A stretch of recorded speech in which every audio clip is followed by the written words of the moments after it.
That means we're on, right? Look Yes. to the sky. No, this is check the ceiling. What's up, guys? Welcome to episode 31. So today I have a really good topic, or I think it's a good topic to talk about. Before we go there, I'd like to give a shout out to Chris Liuta from Liuta Law in New Orleans. So guys, he's not only a black belt, but he's also a defense attorney in New Orleans. So if you wind up on the wrong side of law in New Orleans, you know who to call. Hopefully you're on the good side of the law, just So, guys, the topic that I want to cover today, and it's kind of an interesting topic, I think, is sort of the continued learning process. How do you continue to learn in Brazilian Jiu-Jitsu? So, in my mind, there's almost three stages. Yeah, let's make ourselves comfortable. So, the first stage, and I'm kind of almost passing the very initial stage where people just come in and try Brazilian Jiu-Jitsu and don't quite even understand what it's about, and takes them sometimes a few weeks, sometimes a couple months to kind of just get their bearings, kind of better understand what Jiu-Jitsu is about, meaning it's primarily a grappling style. Ground is your friend. You can control people on the... The ground is your ocean. The ground is your ocean, exactly. So I think that stage is sort of relatively short, just to kind of at least understand the fundamentals, what is Brazilian Jiu-Jitsu. So once you get past that stage, I would sort of, again, divide into almost three sort of stages of development. And the first one is when you're a sort of white belt to blue, and that stage is basically just going to class, following the instruction, and kind of trying to just incorporate different techniques, especially fundamental techniques, and trying to sort of create a base game. So in that case, usually your instructor is the most important thing. Your drilling partner is also very important, and you're just trying to absorb technique, so you kind of now get a better understanding, what not just Brazilian Jiu-Jitsu is, but also how your physical and mental attributes help determine your game in that next stage. So the next stage, I would call it sort of more purple, brown, and even black, is you start to create your own style of game. And you also start to, guys, I don't believe there is, online learning is tremendous. It can help you tremendously, but I don't believe there's any substitute for actually in person, just because you get to feel. You get to feel with different training partners. Your instructor is working on something that may not be a core part of your game, and maybe it shouldn't, but maybe it should. So going to class will at least allow yourself to be exposed to those elements. And so that's the second stage. You sort of start to create like your own style and what your sort of preferred ways of attacking and defending are. And now you start to also have to sort of prioritize what are the most important things to your development. Meaning, especially once you become a black belt, it's not the end of the road. Actually, it's, a lot of people argue that's the beginning of the road, but it's now at that point you're not going to suddenly sort of, okay, I went from this to this and completely remake your game. You now start to add only incremental improvements, and it's usually incremental to sort of the game that you already have. And that's the stage that I want to spend some time on in today's lesson. That process started, I believe, around purple belt, but again, a good blue belt starts already and continues basically forever, and becomes, as you sort of progress and you do this longer, that becomes a more important game. And at this point, again, your instructor can be invaluable, because at the end of the day, Brazilian Jiu-Jitsu is problem solving. I think Brazilian Jiu-Jitsu has evolved so much over the last, especially 5 to 10 years, partially due to the availability of technique online, where, anybody can access elite technique in the world. The question is, you have the training partners, and you have the will to, and also to some extent, people need to understand that you need to have a certain stage of development where you can incorporate those techniques to adapt them to your game. So when you start to do this, it becomes problem solving. Your teacher can be an invaluable tool because sometimes you come to a problem where first you identify a problem, like people are passing your guard. Well, okay, are you white belt? Yeah, that's probably going to happen. Are you a purple belt? That's the black belt passing your guard is going to happen. The question is now, how are they passing? Is there a pattern? Because once there's a pattern, you can say, okay, this is a problem. Then you go into sort of, now, is this something, if they're doing something, are you doing something that could be done differently to prevent this problem?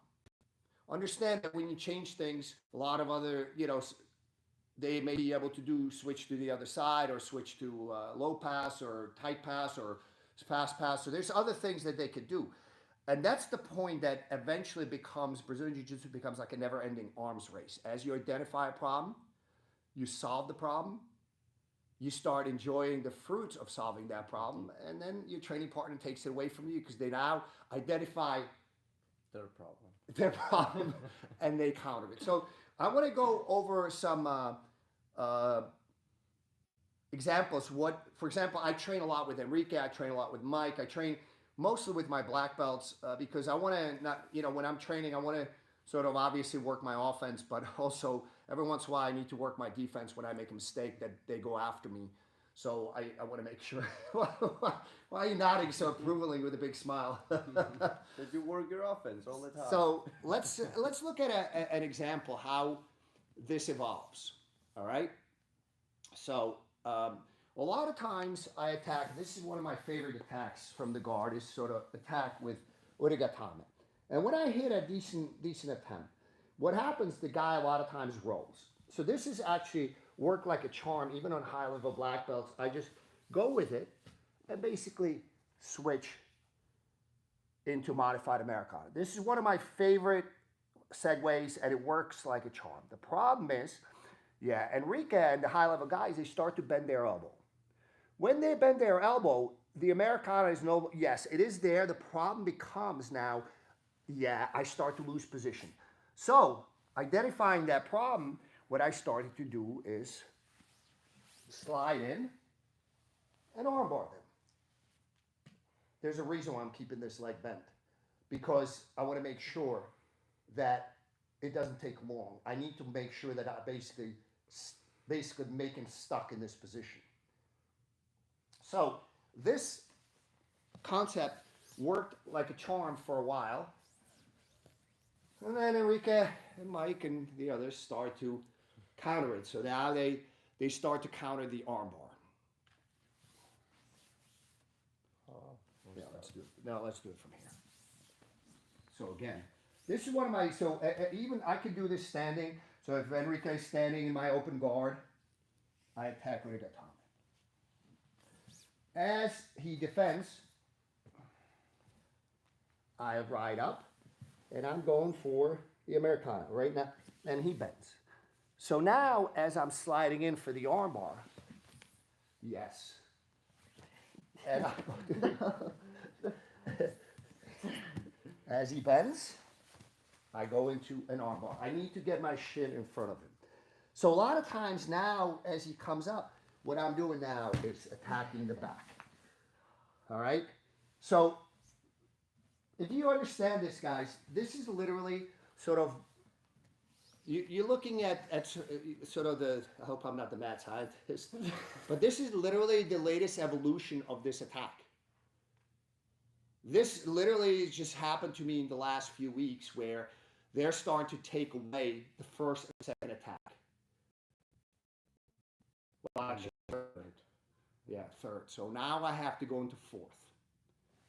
So this is, to me, this is sort of like the third stage of development where now it's, don't get me wrong, guys. If I'm in somebody's class and they're teaching an armbar, that I think I know better or more effective, I'm still going to drill the armbar. I relish the opportunity to drill an armbar. I'm just going to do it slightly better. I'm going to do it my way, and I'm going to try to make sure I try to get close to perfection. That said, most of my current improvement comes in from constantly training with my top guys and basically trying to constantly stay ahead of them, if that makes sense. And that to me is the third stage of development. The reality of the situation for most practitioners, you're going to be either in the first or second stage of development. And the second stage, and you never quite leave the second stage, it's basically a blend. Taking in techniques from sort of your instructor, whether they're online or in person. And again, I believe in person is the best, but taking a technique from your instructor and incorporating them into your game, especially the ones that are most relevant to your game, and also solving problems and trying to figure out ways, patterns of how people are either countering your attacks or how they are sort of penetrating your defenses and resolving that problem to stop them from doing it.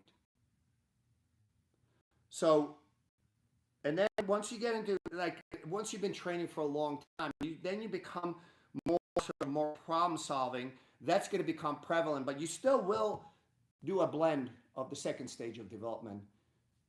Not just problem solving, but also, oh, this is a good technique. Let me, that my instructor showed me, I need to incorporate that into my game. That's going to be a nice fit. So that's how I look at learning. And sometimes you guys, you can sort of go from the first and take some things from the third. It's sort of a fluid stages. It's not like, okay, guys, this is your first stage, and until you've complete, there is no such thing as completion the first stage or second stage, but just you still incorporate some of the higher level things or problem solve even at the first stage, because if something is a problem that's causing you great frustration, you certainly resolve it. It's just a question of time and effort. Mike, do we have any questions? Yes, we actually have a few that came in. So, first one that came in from Engberg. He's asking, how do you use your weight and angles to nullify the bottom player's grips to pass the guard? The bottom player's grip. To pass the guard. Can pass the guard. I don't use my weight. Usually, are we talking about open or closed guard? Yeah. Specify. So if I put so angles are more important. So if I use my weight, it's more important to create angles rather than your weight. So weight is important to be able to distribute your weight is very important when you're passing tight. If I'm passing tight, yeah, my weight is very important. But when I'm, if I'm on top and it's open guard, especially no-gi, this tends to be more prevalent. Weight takes the back seat to angles. So angles is more important. So from here, again, I'm not using a lot of weight. I'm just using sort of posture to make sure that, I don't get swept sort of with ease. Yeah, if I have bad posture, like now Enrique can drop me. So I want to make sure. So most important thing is when you're passing the guard, especially in this, in a loose, fast format, is to create angles. Do not let him get grips. So as soon as, this is, hold on one second. Take this one. So Enrique has 2 grips right now, and they're very, very good. So right now I need to address it. You cannot, once the bottom guy gets 3 grips or 4, you are basically now, chances are you're going to get swept or possibly submitted. So you need to make sure that you deny them 3 or 4 grips. I'd like to deny them any grips, but you need to make sure that once he gets 1, 2, you have to neutralize the second one, because then the third one, and now you're fighting. You already lost the grip fighting battle. So now the battle transitions from grip fighting into either submission or sweep. You need to deny that. So again, if I'm passing loose. So again, guys, if you're passing tight, whatever it is, I like this guard passing. So I'm not using my weight so much as I'm trying to make sure that my center of gravity is low, and I basically don't give him an opportunity to just kind of off balance me. All right, so this is tight passing. Oh yeah, this is tight passing. Okay, so in that case, I will use my weight, but again, it's more important for me to distribute my weight in a way, not sort of apply the pressure to him, but more importantly, apply my weight distribution in a way that makes me difficult to sweep. I hope that makes sense to you guys. If I'm passing fast and loose, again, once he gets, this is a very strong grip. This is so between these two grips, he's well on his way to a quick submission. So I need to deny him the second one. And I cannot retract this. This is very difficult. You know, if you paid attention to split guard, this is very difficult to get rid of. So BJJ fanatics. This arm, for me to get back, if I try to get it back, yeah, I'm done. So again, I need to prioritize the grips on his side that I can strip easily. Okay? So if there's a grip that's very difficult to strip and you focus too much attention, you're allowing him to now progress his position to get second, third, or fourth grip. Okay? So again, once somebody, and I do this to everybody too, this is so I need to back my hips enough to strip the second one. Now I can neutralize the first one. Again, changing the angle. Now we're back into sort of almost like a neutral mode. Before, I was a step behind. And it's very easy, again, if I, 1, 2, go ahead, sir. Yeah, tap. So literally, we go from 1 is half a step, maybe with a split guard grip, the armpit grip that could be almost a step ahead, such a strong grip. 2 is foot on the hip. At that point, if you do not address 2, by the time you get to 3, you're basically getting swept or submitted. So that's the most important thing, especially in both gi and no. A lot of times with the gi, it's hard. You got a guy with, every once in a while I go somewhere, it's like, yeah, what is rock climbing? I'm not great. So when you got a guy that's, his hobby is rock climbing, he grabs a hold of your gi. There's a good chance you're not stripping that grip. Don't waste your time on it. You can feel it, like literally when the guy gets the grip, you just take a grip with no-gi grip that's like solid as well. Oh. I don't know if you guys heard the crack. So this grip is going to be very difficult for me to neutralize. So if I try to spend too much, I'm getting dumped. Okay? So the idea is if a grip is too hard to, just ignore it. Make it irrelevant. I just made it irrelevant through use of angles. Now, I would argue that, go ahead. At the worst case scenario, you're gonna be neutral, or maybe more than neutral.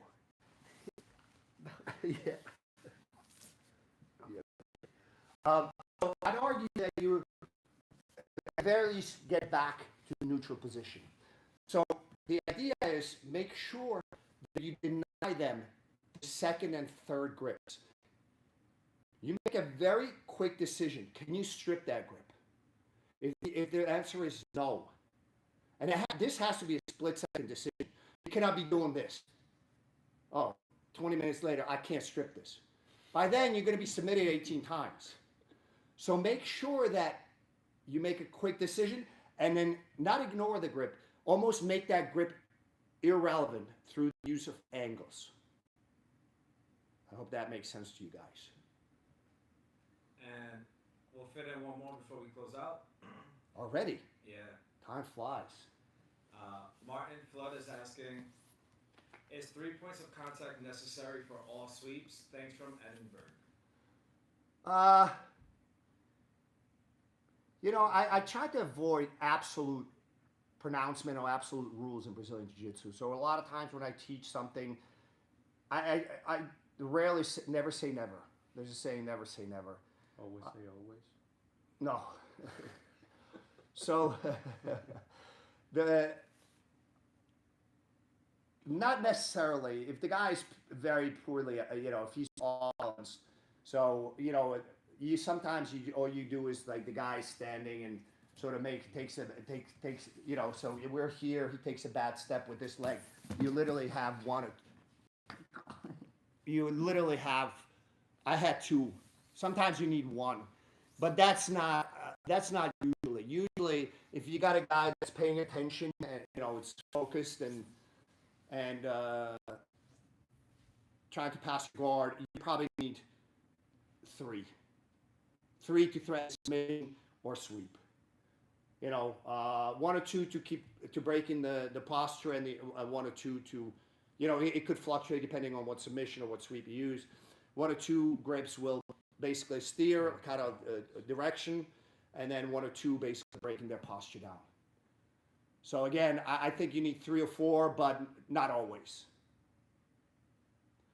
And just like that, we're out of time. Guys, we'll see you. No, we won't. I'm traveling next Friday. So if you guys have any ideas what you'd like to see next Friday, talk to Mike. Guys, like, share, subscribe. If you get in trouble, Luisa, lawyer. By the way, guys, this is the funniest lawyer that I've ever seen. I tried to convince him to quit law and go into comedy.